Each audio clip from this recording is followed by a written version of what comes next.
What's going on? How you doing? TK coming at you, Mr. Finance. You can find me on Facebook, Instagram, YouTube, all under Master Wealth Builders. Check out my Instagram channel, or I should say Instagram TV. Today I just wanted to talk to you guys about having financial insurance and why no one chooses to have it. Excuse me. I think as long as you can spend paper is going to be the only choice that people hold their income in. And the primary problem with that is by the time paper does turn into Venezuela, it's too late to do anything about it. So that leaves a lot of people in a predicament where devaluation continues to happen and no one cares. If you have financial insurance, like gold, silver, and Bitcoin, then you have an alternative method to pay, an alternative means to exchange outside of paper. So it just gives you more than one credit card in your wallet. But that's not something that people want to hear. I've been saying it for 3 years. And I always feel like I'm wasting my time by saying it. But the thing is, once you start saving gold, silver, and Bitcoin, you never feel like you have enough of it. You know, I feel comfortable with, I would say, $1 million in gold, silver, and Bitcoin before the crash. But I may never achieve that. So you never feel like you have enough insurance when you start to save in currency other than paper.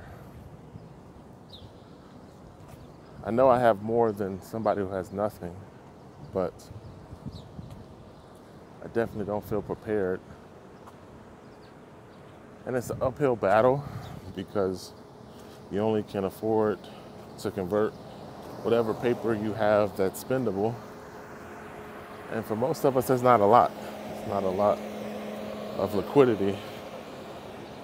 So you always feel like you're behind the power curve, even when you do start saving.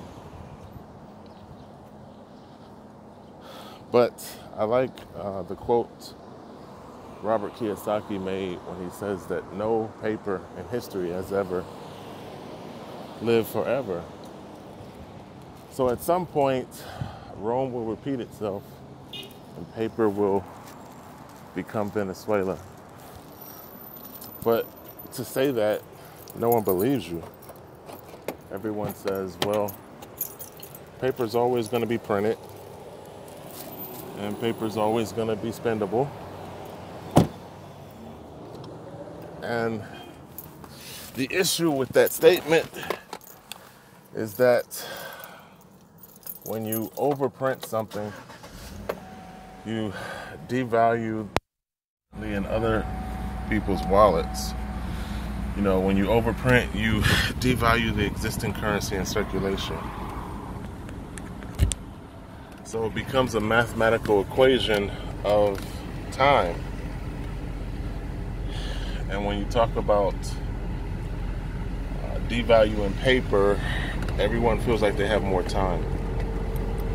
So there's never any group that prepares. I think the people who have accomplished a lot of paper success, you know, the people who are in the 1%, I don't even think they hold their income in paper. You know, super rich people tend to acquire other assets.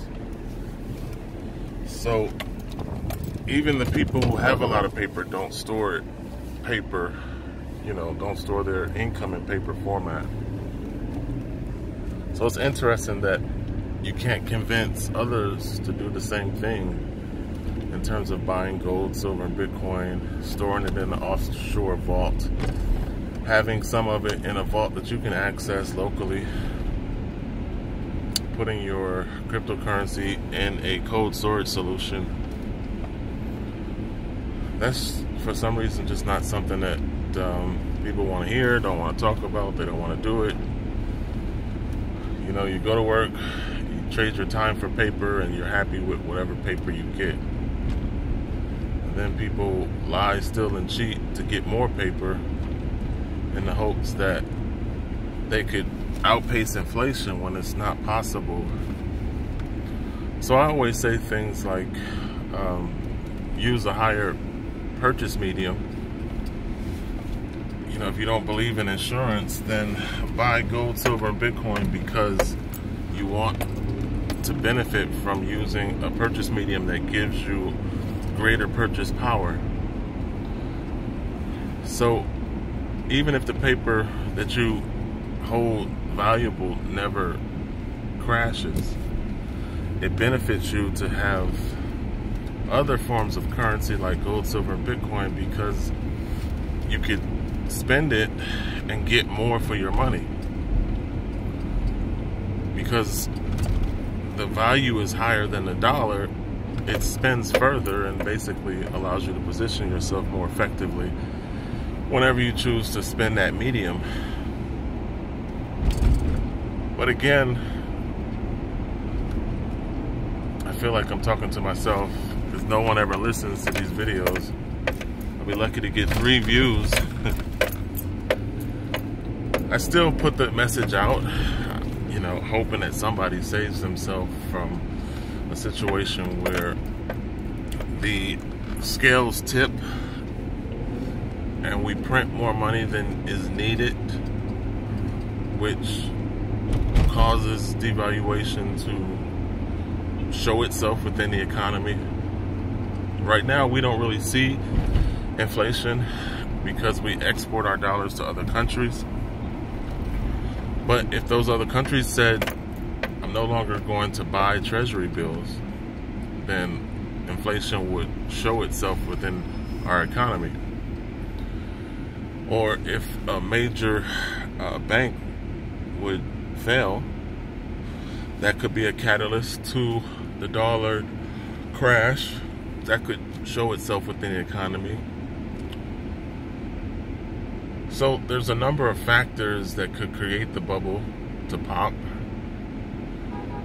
But because those factors don't show themselves, people just act as if it's never going to happen. And it's not a smart way to plan for the future.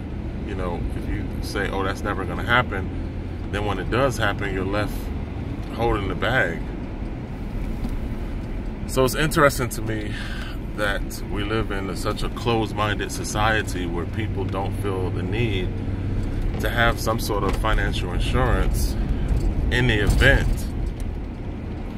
Because if you pick up the right article, if you read the right book, it's very apparent that the printing cycle we're on has a lot of negative repercussions.